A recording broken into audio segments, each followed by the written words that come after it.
pessoal. Me chamo Silvia Trinta, sou a vice-presidente da Comissão Especial de Acidente de Trabalho da OAB-RJ. Estou aqui no podcast Pela Ordem. Gostaria de iniciar parabenizando a diretoria da OAB, na pessoa da presidente Ana Tereza Basílio, pela iniciativa em disponibilizar ferramentas de comunicação para as comissões temáticas. Temos aí a revista eletrônica, agora o estúdio de podcast, isso é muito importante hoje em dia de comunicação de mídia social. A gente tem um estúdio como esse, um espaço como esse para as comissões estarem divulgando o trabalho delas. Esse é o primeiro podcast da comissão, de muitos, espero. E para esse primeiro podcast, nós estamos trazendo um tema bastante sensível, bastante importante, que é a saúde mental no trabalho, riscos psicossociais, prevenção e a responsabilidade legal dos empregadores. E para isso eu estou muito bem acompanhada, ao lado da Carolina Daier, que é psicóloga, perita judicial e consultora da Comissão Especial de Acidente de Trabalho da OAB. Bem, Carolina, vamos lá. O papo é bem interessante. Saúde mental, a gente sabe que é um assunto bastante em voga. A gente abre aí as mídias sociais, Instagram, enfim, noticiário, falando de saúde mental no trabalho. Algo que, a princípio, não é uma coisa que seria nova, vamos dizer assim, mas que tem ganhado notoriedade, principalmente desde a pandemia, né? A pandemia da Covid, da Covid em 2019, 2020, trouxe uma luz para essa questão da saúde mental por causa do isolamento social, por causa da questão do próprio vírus que foi tão... matou muitas pessoas, enfim, a gente teve perdas de familiares, e isso trouxe uma luz aí para a questão mental, e principalmente para o trabalhador, porque a gente sabe que durante a Covid nós tivemos profissionais que lidando com o problema da Covid não só, mas de frente. Tivemos aí o pessoal da saúde, os médicos, né, o pessoal de emergência, outras atividades, pessoal da segurança pública, o pessoal da limpeza, que não pôde parar, que são atividades essenciais. Sim. E a gente teve um grupo também, que foi o grupo do boom, que foi o do home office.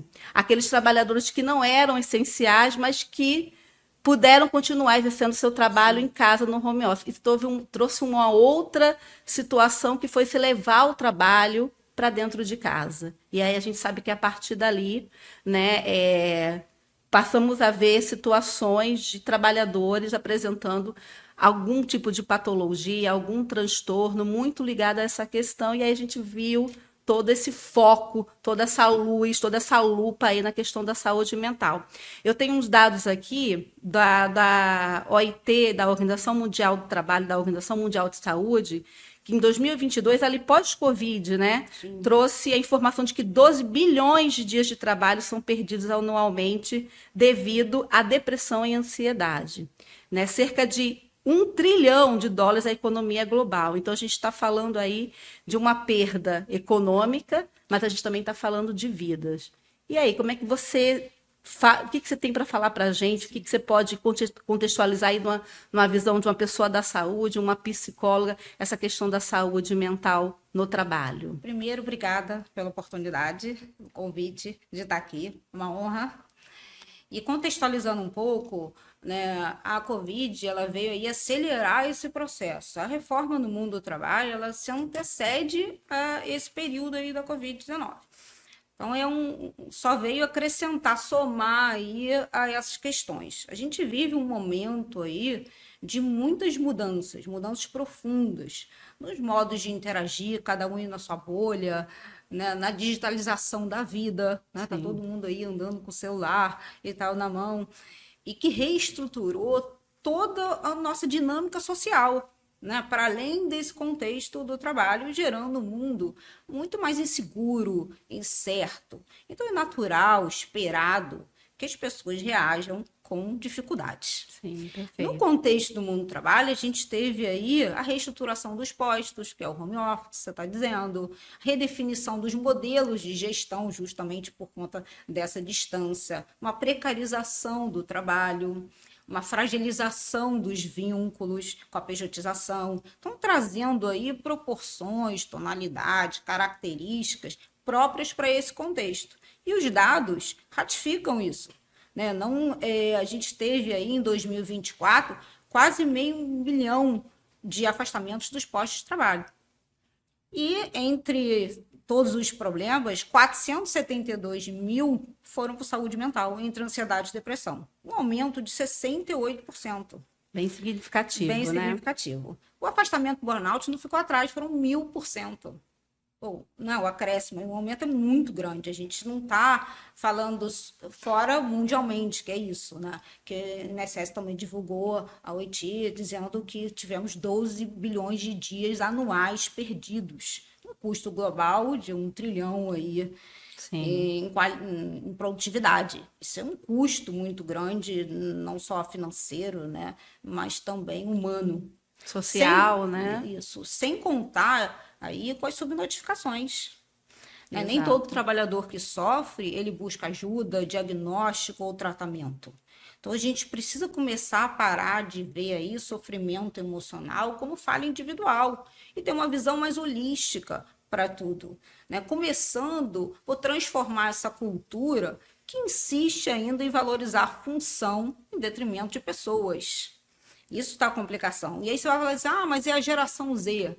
Né? A geração Y, Z, e aí tivemos uma pesquisa de que foram 1 milhão de pessoas, de trabalhadores, em 30 mil empresas. Nesse ano, entre janeiro e julho, a gente teve aí um boom, né? Então, comparado ao ano passado, de afastamentos. Então, que já era antes, né, que da OIT aí, que a gente já tinha um aumento muito grande, significativo, agora a gente está tendo nesse período pequeno, que em comparação ao ano passado, e a gente está falando ontem, né, gente, ano passado, de janeiro a julho desse ano, a gente também teve um aumento muito grande. Na geração aí Y e Z, a maioria, quase 50%, foram por ansiedade. A geração X foram diversos. E no Bloomers, né, os mais antigos aí, 20%, um alcance aí bastante significativo também, de transtornos depressivos. Então, não é de uma geração. A gente está falando, todo mundo está sofrendo, e aí cada geração com impacto, a sua maneira, né, no decorrer desse processo. Então, não é algo pontual dessa geração. A gente está falando de gerações. Exatamente. É importante você pontuar isso, porque quando a gente ouve falar essa questão do boom da saúde mental, a gente vê alguns comentários e algumas estatísticas apontando para essa determinada geração, né? Como se fosse um problema exclusivo da geração Y, Z, e não é bem assim, principalmente quando a gente fala de trabalho, né? Que a gente tem as gerações ali todas misturadas, né? A gente tem pessoas ali de anos 2000, enfim, e que quando a gente abre a lupa, o problema realmente ele não é concentrado em uma geração só, né? Sim. As novas tecnologias aí trouxeram também grandes questões, toda essa reformulação aí, nesse distanciamento e tudo isso gerando aí um impacto muito grande. Hoje em dia, nos fóruns de discussão, só se fala em inteligência artificial e saúde mental.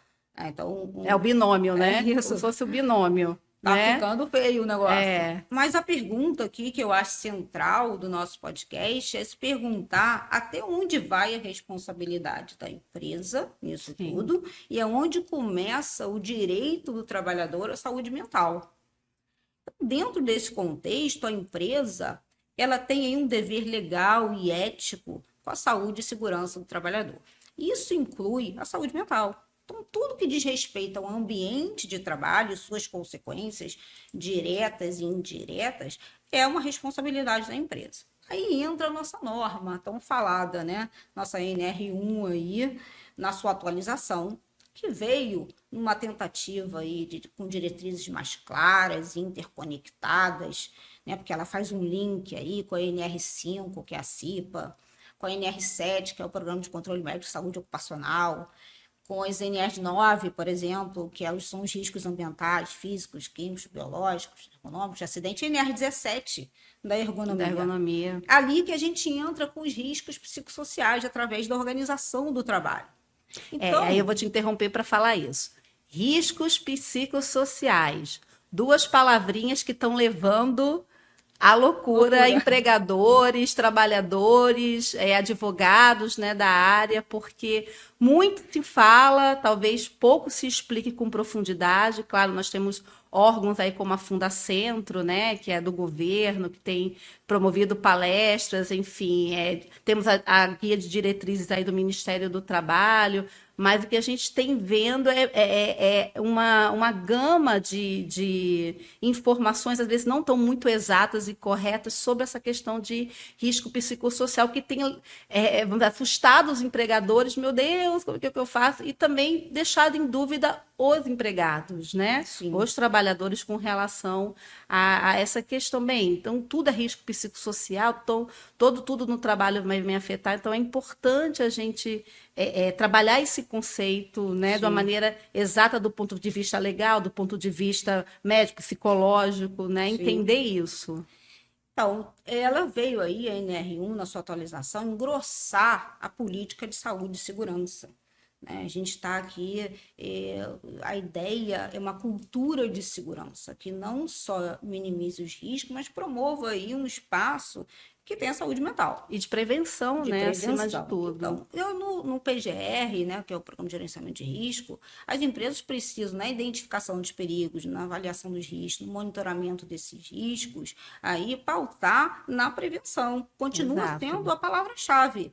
Só que agora obrigou aí, teve um abraço obrigatório com o mesmo afinco que se tem para os demais riscos físicos, químicos, biológicos de acidente. E é isso que a gente tem que entender, porque os fatores de risco, eles sempre existiram. O que se pretende agora é a obrigatoriedade para eles, para esse olhar. Sim. E mesmo as empresas que estão desobrigadas ao PGRs, elas não estão para o gerenciamento de risco ocupacional, tendo que fazer aí a análise ergonômica do trabalho. Sim. Então, a empresa né? Que ela perpetua, cria ou ignora um ambiente nocivo, ela está aí assumindo uma responsabilidade de provocar uma possível lesão, aí, um transtorno nessa pessoa.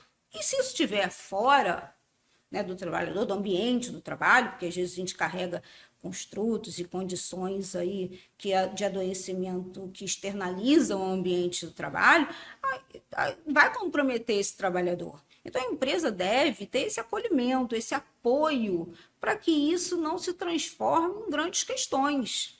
Quando você tem um espaço onde você neutraliza isso, propicia bem-estar, você ajuda essa pessoa de uma outra forma, não contribuindo aí para um agravamento de um problema, ainda que não seja gerado por esse ambiente de trabalho. E aí eu vou te interromper para a gente, da parte legal, a gente lembrar o seguinte: eu estou vendo muitos empregadores também, e aí a gente vamos focar nos empregadores do setor privado, né, que a gente está falando de NR1. É claro que a responsabilidade com a saúde do trabalhador como um todo, no setor público, no setor privado, é também dos órgãos públicos, assim, mas como a gente está focando em NR, a gente tem que focar ainda no trabalhador do setor privado.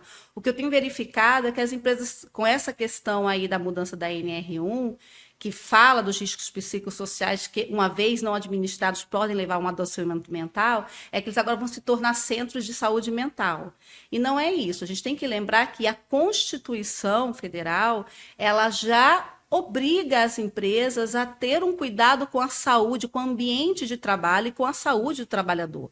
A gente tem lá o princípio da dignidade humana, a gente tem o princípio da função social da empresa, a gente tem a valorização do trabalho. Então, a Constituição não é uma questão não é um favor que as empresas fazem. Manter um ambiente saudável, seguro, salubre, é uma obrigação legal. Temos o artigo 157 da CLT, que fala do cumprimento das NRs pela empresa, e temos aí as NRs que vêm tratando de modo mais técnica, né, porque são elaborados por técnicos, o ajuste às condições de trabalho de determinados trabalhos. Temos a ergonomia, a NR1 geral, tem a periculosidade. Então, é importante, de uma vez por todas, que a gente entenda que promover um ambiente de trabalho seguro é uma obrigação legal desde sempre. A NR1 ela não traz essa novidade. Sim. Né? O que ela traz é o seguinte: olha, documentalmente agora, na estrutura da sua empresa, na avaliação dos riscos que já tinham biológico, químico, físico, sim, vocês também vão ter que ter um olhar para os psicossociais. Sim. Né? E aí que traz toda essa situação de, mas o que é psicossocial, como é que eu gerencio, como é que eu implemento, vamos tratar isso. Então, essa é a responsabilidade da empresa, mas aí tem um outro lado, né, que é a responsabilidade aí dos trabalhadores. Perfeito. Que precisam ser vistos também. Ele tem aí um direito e um dever de cuidar da sua saúde, buscar ajuda, denunciar abusos, né, exigir condições dignas do trabalho. Não se negligenciar, né? Ele tem que se implicar nesse processo, entendendo que a etiologia dos transtornos mentais, né, ela se cria, se forma aí de uma construção complexa de multifatores, né, que conversam entre eles, genético, biológico, psicológico e ambiental. Né? E nesse curso do processo aí do adoecimento mental, eles têm ali uma interseção que vão se desenvolvendo. Então, não é só sobre o ambiente, mas o psicológico, o genético e o biológico envolvido. Então, a gente não pode colocar toda uma conta só num lugar. Então, as pessoas têm que começar a se responsabilizar, ter autorresponsabilização. Porque a empresa, ela não vai tratar da sua saúde mental sozinha. Ela vai propiciar um ambiente onde favoreça que você a tenha, mas a busca é sua, né? Será que você, trabalhador, realmente busca por isso? Procura ajuda, faz terapia, né? Cuida daquilo que você pode gerenciar, da sua alimentação, do seu sono, do seu descanso, né? Da sua atividade física, de cultivar boas relações. Isso tudo é autorresponsabilização. O que eu vejo mesmo as empresas, e elas já estão separando aí dentro do seu orçamento, para multas, né, ações trabalhistas, porque é mais simples ainda fazer isso do que gerenciar essas pessoas. Porque mesmo aquelas empresas que já entenderam que a sustentabilidade de seus negócios depende dessa relação aí com o trabalhador, a gente tem que sair dessa rivalidade, empregado-empregador. Não existe rivalidade. Numa relação de trabalho, existe uma relação simbiótica, de interdependência. Eu preciso de você, você precisa de mim. O contrato de trabalho é livre. Né? Você pode ter um antagonismo, né, em algum momento, mas não é algo que caminha para lados diferentes. Né? E quanto mais quando se fala de saúde e segurança, não pode divergir. Né? Em outros temas, em outras questões, mas do ponto de vista de saúde e segurança, a coisa tem que ser sempre uma convergência. Né? Trabalho, trabalhador, empregador, eles têm que tentar caminhar juntos vamos dizer assim, numa coincidência, né? Porque todos têm a ganhar com isso, né? Porque, assim, a gente sai da rivalidade, a gente encontra maneira e caminhos, desdobramentos para a gente conversar e ornar aí, né, orquestrar de uma maneira saudável para todo mundo ganha. Brincadeira só é boa quando todo mundo gosta. Né? E aí tentar ir para esse prisma onde todo mundo senta à mesa e pega suas responsabilidades, que não está só no colo da empresa, nem só do trabalhador. Quando a gente entende isso, porque eu vejo as empresas já querendo ter esse olhar, mudando essa cultura, ainda numa escala muito menos do que a gente espera, né? Longe ainda, mas pensando já nisso e nenhum engajamento do trabalhador também. Porque se é oferecido esse benefício e você não pega e você não se preocupa com a sua saúde mental, não tem como fazer por você. Né? E aí a autorresponsabilização, sem ela não tem transformação. Então, a gente vai precisar se implicar como um todo numa visão bem mais holística, bem mais abrangente aí para isso. Essa é a responsabilidade de cada um aí. A gente tem que querer promover a nossa saúde. Será que você de verdade quer fazer isso? Ou você só está ali naquele discurso, o sistema não muda, a empresa é o problema, né? Ou está sempre usando do nosso Você não tem uma proatividade também, né? A gente precisa abrir. Às vezes é necessária essa proatividade do trabalhador para que também a empresa possa identificar, né, que há alguma situação que ela possa intervir. Né? E lembrando que é muito interessante a gente falar que quando a gente fala dos riscos psicossociais ali da NR1, o guia do Ministério do Trabalho, ele é muito claro em falar o seguinte, olha só, quando a gente fala de riscos psicossociais para a NR1, a gente está falando dos riscos psicossociais afetos ao trabalho, porque a gente é um ser multi, né? A gente é o ser Sistêmico. trabalhador, Sim. é o ser fora do trabalho. É claro que as coisas acabam se interligando, mas a gente tem problemas fora do trabalho que afetam a nossa saúde mental, problemas familiares, Sim. né? Problemas emocionais, problemas afetivos. E é claro que assim, a empresa, aí falando do ponto de vista legal, tá? Bem jurídico mesmo, não tá ali para tá Gerenciar olhando de uma maneira ampla, gerenciando toda essa situação. Mas é importante a gente lembrar, você pode falar isso melhor do que eu, que saúde mental não se divide. Sim. Né? E quando a gente sai de um ambiente interno da nossa residência, da nossa casa, onde a gente tem ali fatores psicossociais também, Sim. né, que afetam a nossa saúde, e vamos para um ambiente de trabalho,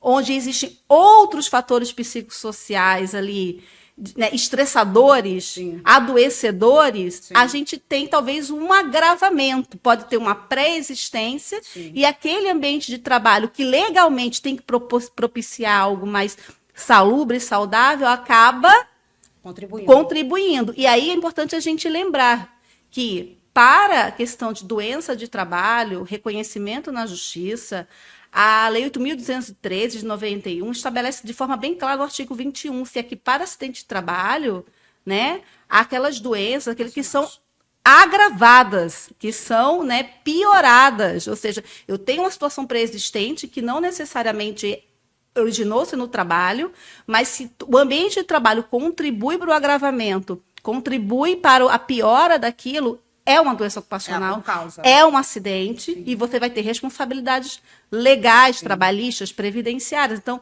a questão da saúde mental é um pouco mais complicada, porque quando você fala de um problema físico, quebrei o dedo em casa, né? Vou me afastar tais dias, volto para o trabalho. Olha, você não pode digitar, eu tenho que respeitar o limite físico. Sim. Quando é saúde mental, a matemática não é tão simples, porque você traz uma bagagem do teu ambiente externo para o trabalho, aí tem aquela situação ali que também estressa, que adoece, e o que as empresas estão se perguntando é, como é que eu faço essa divisão? Como é que, por exemplo, eu admito, vou fazer um exame admissional, a pessoa vai vir. Bem, você tem que se preocupar com o que você pode gerenciar, né? É tornar o ambiente, o local, as condições de trabalho de uma maneira que visivelmente também, né, você veja que não é estressador, não é. E se mesmo assim o trabalhador, aí a gente tem uma outra talvez situação, não é isso? Com certeza. Então, é importante a gente entender o que são os fatores de risco psicossociais. Perfeito. E o que são os riscos psicossociais. Eu vejo muita gente trazendo isso como se fosse a mesma coisa. Sinônimo. São sinônimos, e eles não são conceitos que conversam, né, que interagem entre eles, mas eles não são a mesma coisa. Então, para começar ali, os fatores de risco, eles são os problemas, os perigos gerados pela concepção, pela organização, pela gestão do trabalho, que são os estressores, como má organização do trabalho, sobrecarga, subcarga, que podem causar aí, gerar, né, lesões ou agravos à saúde desse trabalhador. Enquanto o risco psicossocial é a probabilidade desses fatores aqui, né, que estão ali naquele ambiente, causarem danos à saúde física e mental, impactando aí, comprometendo o bem-estar, a produtividade, a qualidade de vida desse trabalhador. E aí que entram as doenças do trabalho, né, causadas por condições específicas do ambiente laboral a que o trabalhador está exposto. Diferente aí das doenças profissionais diretamente ligadas à profissão. Então, eu pensei aqui da gente trazer isso para a prática, né, para as pessoas começarem a se identificar. Sim. Como é que é isso na prática? Vamos supor aqui, trazer um exemplo, de que tem o Carlos no setor de vendas e ele tem que fechar 30 contratos por semana numa empresa de telefonia, sei lá. E aí o seu gestor, toda segunda-feira, vai lá, expõe os desempenhos, o ranking, faz aquela pressão toda. Carlos começa a perceber que ele não está ali dentro daquela faixa esperada. E dentro desse ambiente, ele começa a não dormir bem, ter insônia, ter uma pressão no peito, uma falta de ar, e aí comunica sintomas físicos, né? comunica ao seu gestor. Que ele, olha, está acontecendo isso comigo, ele fala, olha, se você não aguenta pressão, tem um monte de gente aí querendo seu lugar. Você é substituível. Exatamente. E aí, diante, é o famoso não sabe brincar, não desce pro play, né? Que ele vai dizer. Nessa situação, Carlos, diante dessa falta de acolhimento, de apoio do seu líder, de uma pressão aí por desempenho, por uma sobrecarga, passa a desenvolver, tem um risco aí de transtorno de ansiedade generalizada, por exemplo. Então, só para a gente elucidar, o fator aí do trabalho psicossocial seria a pressão. Isso, seria e a o pressão. risco já é essa possibilidade do desenvolvimento desse transtorno. Isso. Ok. Então, não só isso, né? Não é só a pressão, é a pressão junto com a falta de apoio aí desse líder. Vários fatores. Exatamente. Normalmente a gente conversa. A gente já está entrando aí na própria da identificação, né? Já está os fatores. Isso. Perfeito. Assim como outros, né? Vamos pegar mais um exemplo aqui. No escritório jurídico, aproveitando o podcast que é da OAB. Sim. E aí, Júlia está iniciante na carreira, né, advogada, participa das reuniões, mas tem as suas ideias minimizadas. Seu chefe, aí, seu supervisor, faz comentários sobre a sua aparência. Quando ela dá alguma sugestão, ele diminui, ignora, fala, Julinha, deixa para quem entende. Há um assédio aí de gênero, um assédio moral. Isso. Sim. E aí ela começa a se sentir diminuída, humilhada, começa a se isolar. Então, diante de um lugar, né, de um ambiente de relações tóxicas, um assédio, e da falta de reconhecimento do seu lugar, que vai desmotivando, isso, vai isolando, baixa autoestima, isolamento. Vai comprometendo a sua saúde. Sim. Porque a saúde mental, ela não some de repente, ela vai saindo de fininho. É isso, ela não tem o dedo quebrado ali, como você disse. Né? Não é o osso fraturado, né? Ela vai ali se desmembrando. Sim. E transformando, por exemplo, e aí o risco que ela teria de um transtorno depressivo maior, né? Entre outras possibilidades aí dentro de um transtorno mental. Então, lembrando que o assédio é um fator de risco psicossocial, mas também é crime e precisa ser tratado como tal. A gente não vai gerenciar assédio, a gente pode gerenciar os outros fatores, mas esse aí não. Aí só para fazer um apontamento, que aí o crime aí é o assédio sexual, né? O assédio moral, infelizmente, ainda não é crime, que o assédio sexual e o assédio moral, eles andam juntos, mas o assédio sexual é aquele que tem um cunho próprio sexual, né? O assédio moral, ele já tem um assédio, uma coisa muito mais ampla, né? É o estrutural, é a baixa autoestima, é como a gente vê, saiu agora num post do Instagram, uma trabalhadora que tem TDAH, não, é um outro transtorno que ela, acho que não é o TDAH, é um outro transtorno que ela tem uma resposta menos rápida, uma resposta mais lenta. E aí ela recebeu o prêmio de empregada lerda do ano. É isso. É uma situação de vexatória, né? É um assédio moral. Sim. Isso para a Justiça do Trabalho, para a legislação trabalhista, é um assédio moral. Então, são situações como esse é o comportamento de um gestor, né? É a relação humana aí, né? Você vê o fator que é o comportamento da gestão, né? De expor o trabalhador quando ele não tem uma produtividade, e aí, disso de passagem, produtividade boa por conta de um problema de saúde. E aquilo não é verificado, não é identificado, e pior, é exposto de forma vexatória. Então, a gente tem aí uma situação de assédio, que é um fator de risco psicossocial, que pode agravar o risco que ela já tem, porque ela já tem um transtorno. Sim, claro. Não é isso? Então, é isso que a gente está falando, quando entender que a visão holística, o total, não é que a empresa vai virar um centro de cuidado mental, mas ela tem responsabilidade desde sempre com a saúde integral do trabalhador. E ela tem que promover esse ambiente, como o trabalhador também tem que se gerenciar com isso. É importante a gente... E aí entra a ética, a responsabilização com isso. Em pouco tempo aí da nossa atualização, a gente vê na internet aí 2 polos muito distintos. De um lado, gente falando assim, olha, prometendo mapas elaborados para implementação da ANR, com Vendo kit blindagens. R$ 39. Estava vendo outro dia no Instagram. Falei, gente, R$ 39 um kit. Assim, eu não entrei, não posso falar sobre especificamente, mas eu não sei se é esse o caminho também, né? Até porque eu estou me guiando muito pelo guia do Ministério do Trabalho, que eu acho ele muito bem liberado. É uma diretriz, né? Sim, Até porque ele norte. fala o seguinte: para implementar essas novas alterações da NR1, as ferramentas que a empresa vai utilizar, a gente não está dando.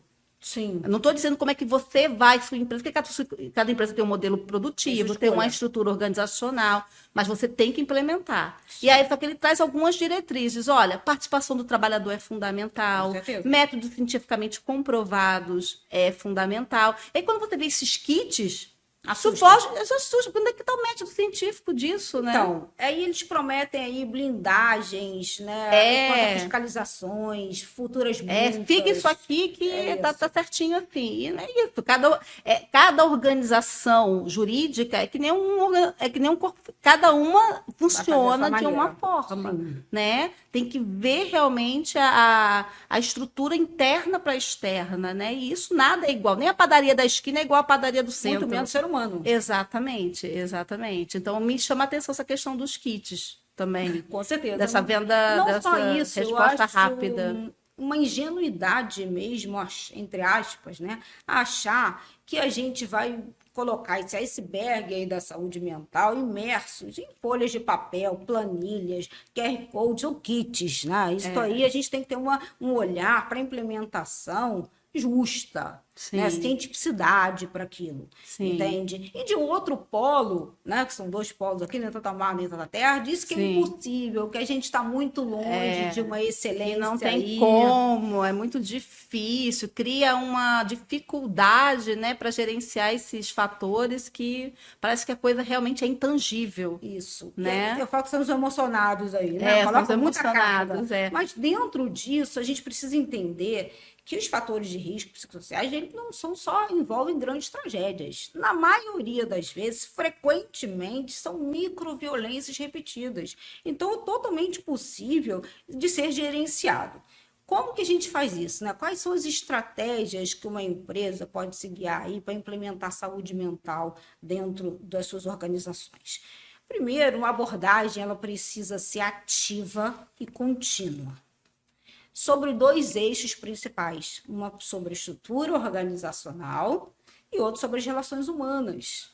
É ali que a gente entra aí estruturando, envolvendo essa coisa holística que a gente se pretende. Nessa abordagem, que vai precisar ser a longo prazo, não vai ser uma palestrinha, com todo respeito, motivacional, que vai trazer saúde mental para qualquer que seja Você a pessoa. pode até ter dentro da sua estratégia workshops e tal, mas isso talvez não seja, que é o que geralmente se faz, né? O bastante para essa avaliação mais específica, não, né? Com certeza não. E aí é a história da cientificidade, né? O que a gente pode fazer aí de forma efetiva para que isso aconteça? Nem tanto ao mar, nem tanto à terra. A gente não vai fazer essa coisa do kit, da superficialidade, que a gente não vai conseguir dar conta do que se pretende fazer. Qualquer organização que pretenda aí uma longevidade, uma sustentabilidade dos seus negócios, vai precisar de um capital humano. O foco está aqui no capital humano. Sim. Então, a gente vai ter que negociar aí essa transformação dessa cultura,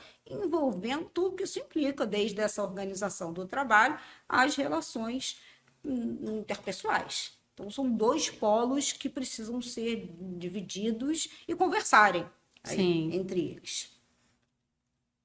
A gente faz isso numa empresa sobre 3 pilares aí importantes. Primeiro, é a prevenção primária, boas práticas, e a prevenção aí secundária ou terciária, que a gente chama. Na prevenção primária, é colocar aqui o foco em eliminar ou reduzir esses fatores de risco, né? Então, é antes do adoecimento. Como que se faz isso? Com isso que você falou, cada empresa tem aí suas características. Então, faz um diagnóstico de risco psicossocial, um mapa mesmo dessa empresa, para a gente avaliar o que está crítico, o que não está, em que setor precisa ser visto, onde está o problema, identificar aí com instrumentos, com evidências aí de validade, cientificidade, aquela matriz de risco, né? Severidade das lesões, grave saúde, probabilidade da sua ocorrência. O risco está ali no meio. Quando você identifica, você começa por aquilo ali.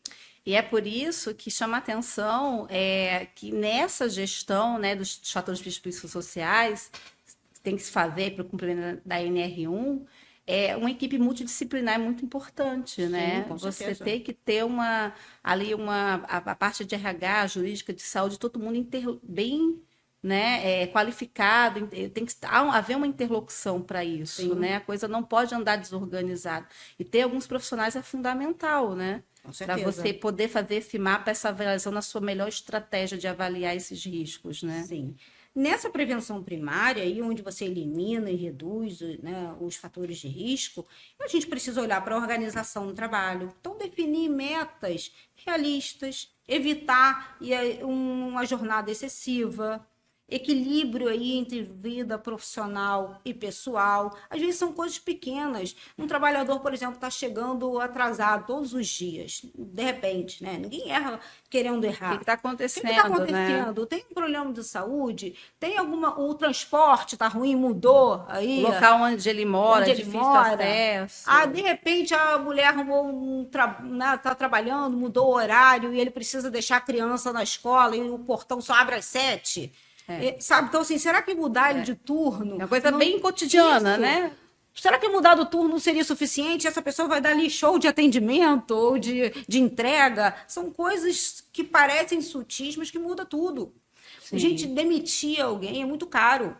Você puxa 5 vezes mais para você preparar, não só por cargos aí, né, trabalhistas. O treinamento, a experiência, isso é né, isso é impagável às vezes, né? Aquele Sim. trabalhador que já está ali tanto tempo na empresa, que já tem um know-how toda a organização, do modelo produtivo da empresa, ele é às vezes descartado por isso, né? Porque não há realmente um entendimento de que cuidar da saúde dele no final sai mais barato, inclusive financeiramente, né? E isso Mas o que eu tenho falado é o seguinte, essa questão da NR1 para muito mais do que só preencher documentação, RP, PGR, todas as obrigações legais inerentes, é uma mudança de mentalidade. Sim, de cultura. Né? De cultura organizacional de todos, dos empregadores, dos empregados, né? A cultura organizacional, ela está adoecida.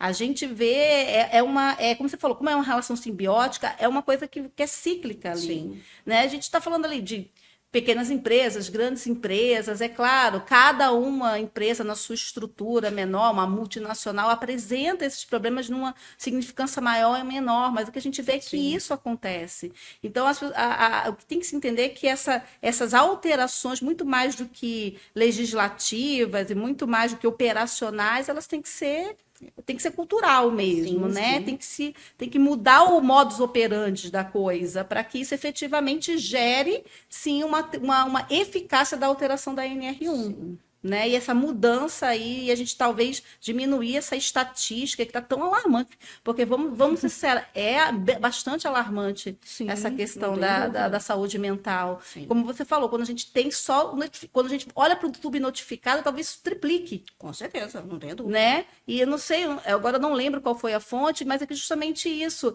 as empresas ainda não estão notificando como doença ocupacional, mesmo quando tem a questão do burnout. Sim. Mesmo quando as empresas se negam a aceitar o laudo, tem toda aquela discussão jurídica. Então, assim, há bastante subnotificação, inclusive do burnout. Não tenha dúvida. Entendeu? Né? A gente vai ter que desenvolver aí essa cultura organizacional olhando para a liderança. Né? Vamos treinar os gestores sobre temas de saúde mental, sobre assédio, sobre comunicação não violenta, ter políticas claras, canais seguros de denúncia. Né, a comunicação e participação desses trabalhadores, isso tudo aqui é a prevenção primária. Participa das decisões que afetam essa pessoa que está ali, ela vai contribuir com isso. Transparência nas mudanças, não deixa para o rádio corredor, né? As pessoas falam, gente. Sim. Então, assim, tem um corte, tem uma reestruturação, comunica, fala, não deixa para fofoca, não deixa para o rádio corredor, né? As pessoas precisam se sentir seguras, precisam ser honesto, ter clareza na comunicação, né? O maior problema aí das pessoas, de modo geral, nos relacionamentos, é a comunicação ruim. Então, Exato. dê um lugar para eles, tem canais aí, anônimos, de repente, para escuta, para feedback. E precisa ser, E né? Do ponto precisa. de vista do trabalho, o anonimato é uma segurança que Com dá. O certeza. trabalhador ele não quer se sentir exposto, nem pode se sentir exposto, né? Numa situação de um problema de saúde, né? Tanto é que você tem lá a confidencialidade médica, mas assim, esses canais eles têm que ser implementados de maneira bastante efetiva. Muitas empresas, a gente já tem, mas está funcionando? Há uma avaliação disso? Sim. Há uma efetiva verificação de que esses canais estão dando uma resposta do ponto de vista efetivo para o problema? E talvez não, né? E aí a gente tem essa... Entra aí as boas práticas, né? Incluir Exatamente. a saúde mental nas políticas de saúde ocupacional, né? Sim. Ter aí programas permanentes de qualidade de vida no trabalho, apoio psicológico, disponibilizar a escuta ativa, que a gente chama. Isso pode ser interna e externa, convênio com a universidade, de graça, Exato. Né? Com plano de saúde, oferecer Exato. informação, ações educativas, usa o corredor, fala sobre saúde mental, né? Vamos sair desse estigma, promover aí uma promoção de bem-estar, incentivar, para além disso, as pausas regulares, o uso de férias, né? As pausas. Respeitar, isso, né? ainda que a gente não goste de pensar, a gente é um ser limitado para tudo que isso implica. A gente é limitado na nossa paciência, a gente é limitado na nossa concentração, emocionalmente, na nossa memória. Sim. Então, quando a gente para ali, o que a gente chama de morcegar, aí, as pessoas brincam, para com um cafezinho, para com uma conversa, tem uma ginástica laboral, faz ali um chat em 5 minutos. São os espaços aí que a gente chama de descompressão. Talvez o modelo produtivo, talvez não se aplique para todas as empresas, Sim. mas às vezes, sim, aquela empresa ela pode identificar ali como uma boa prática para essa questão né, de diminuição, de gerenciamento de um fator de risco, essas pausas, esse cuidado maior. Né? Mas a gente não pode confundir, porque a pessoa fala, porque o Google colocou, pimbolim e demitiu todo mundo. Não, ali é uma outra situação, ali é uma outra estrutura, ali foi um modelo produtivo baseado no pessoal na geração Z, de desconexão com o ambiente de trabalho, de cadeira, ali é uma outra, não foi pensando na saúde mental, a gente está falando aqui de uma questão de saúde mental, que envolve profissional de saúde para entender o que é melhor. Vamos confundir com o padrão Google, né? Porque as pessoas falam, eu vou ter que botar pimbolim na minha empresa, e não é por aí, não é sobre isso. Muito mais simples, inclusive.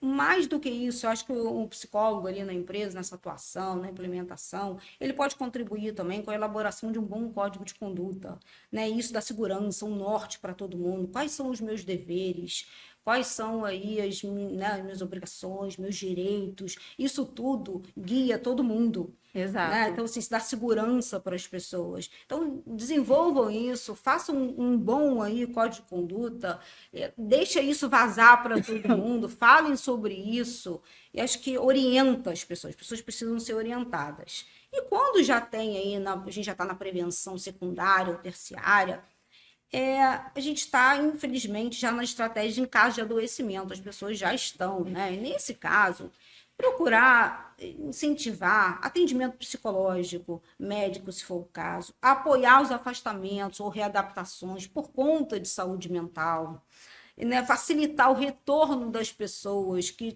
foram afastadas por isso e proteger a confiabilidade, o sigilo aí. A gente, quanto psicólogo, tem um dever aí de sigilo, mas às vezes isso não é gerenciado porque tem esse dever. E aí as pessoas ficam mais vulneráveis, ficam receosas de sair, de pedir ajuda, de fazer isso. Então, a gente tem que propiciar também essa oportunidade. Mas para o próprio PCMSO, né, que tem ali o médico do trabalho, o gerenciamento da saúde, claro que essa relação de confidencialidade da empresa, do médico, mas o médico ele tem que sinalizar que há uma situação com relação a algum problema, não qual é o problema, qual a doença que ele tem, mas que aquilo, olha, tem um trabalhador aqui que me apresentou, por exemplo, está com agravamento, está pegando muito peso. Sim. Tá pegando muito peso.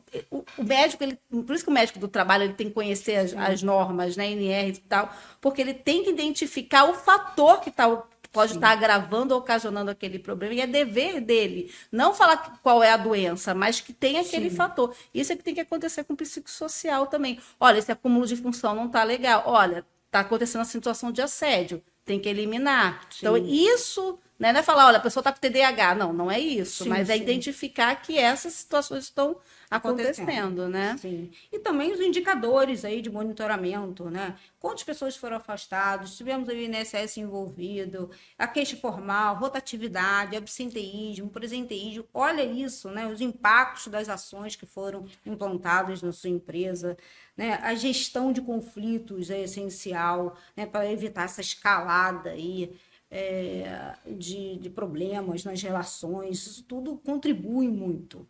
Né, dar laudos aí, pareceres técnicos, baseados em evidências, se você tiver aí um corpo que olhe para isso. E se você já identifica que você está sofrendo aí risco psicossocial, olhar para isso, quais são os sintomas que eu tenho que ver? Né? Sintomas físicos, sintomas mentais, o comportamento no seu trabalho, você diminuiu sua concentração, sua produtividade, né? Tá aí afastado socialmente.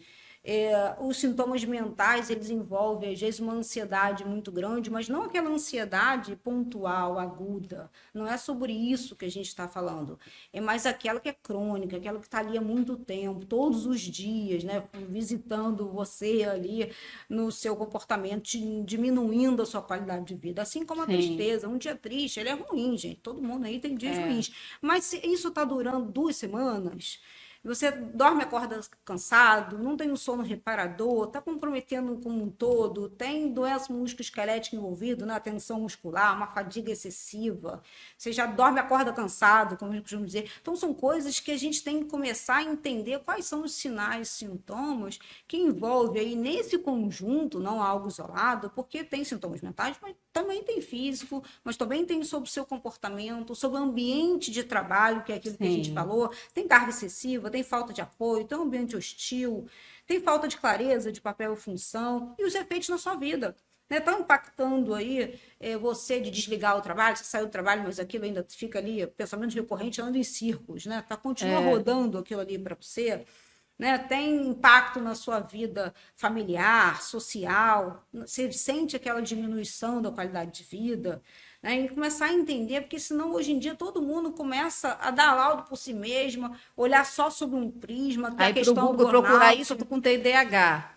Né, autodiagnosticar, estou com depressão. Eu estava até contando com você, né? Tem gente que fala assim, estou com burnout, mas a pessoa nem trabalha, não trabalha, estou com burnout. Não, burnout, pelo que eu sei, é um transtorno que é ligado diretamente ao trabalho, não é isso? Então, ele tem aí um estresse crônico que não foi gerenciado com sucesso dentro do ambiente ocupacional. Então, ele necessariamente está direcionado ao ambiente de trabalho. A causa é um estressor crônico, não agudo, não aquele pontual, né? E ele gera aí um impacto do não gerenciamento.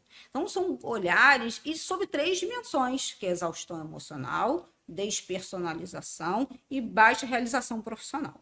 A característica típica do burnout não é aí a exaustão emocional, como todo mundo fala, fadiga, exaustão. Isso pode percorrer com outros transtornos também, assim como a baixa realização profissional, um transtorno depressivo maior. Então, a característica típica do burnout é a despersonalização. Sim. E as pessoas, sem olhar isso aqui, essa característica, a gente não está falando sobre burnout. Então, ele precisa dessas 3 dimensões envolvidas, principalmente a despersonalização, que é aquele comportamento de cinismo, de ironia, que a gente faz por defesa. Se você me traz algum problema, é exatamente cada um na sua baia. Você não tem problema, eu estou com o meu pote aqui tão cheio, eu estou tão aqui, que eu não vou dar conta. Então, eu me priorizo porque eu sei que eu não estou aguentando mais. E aí eu tenho um comportamento de diminuir aquilo que vem de você.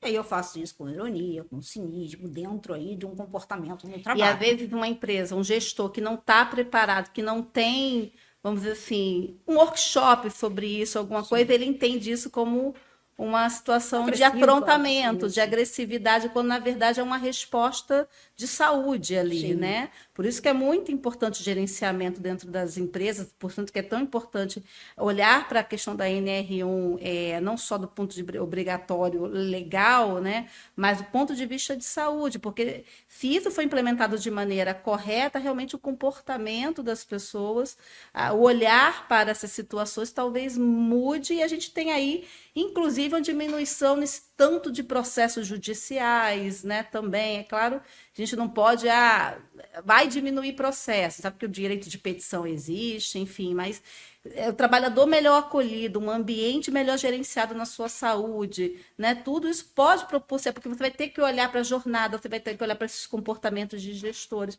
E isso sendo bem gerenciado, bem identificado, bem controlado, talvez sim a gente tenha aí uma diminuição de tantos processos que envolvem danos morais, materiais, E o sofrimento humano. E o sofrimento humano. Aí falando do ponto de vista jurídico e do ponto de vista social, Sim. humano também.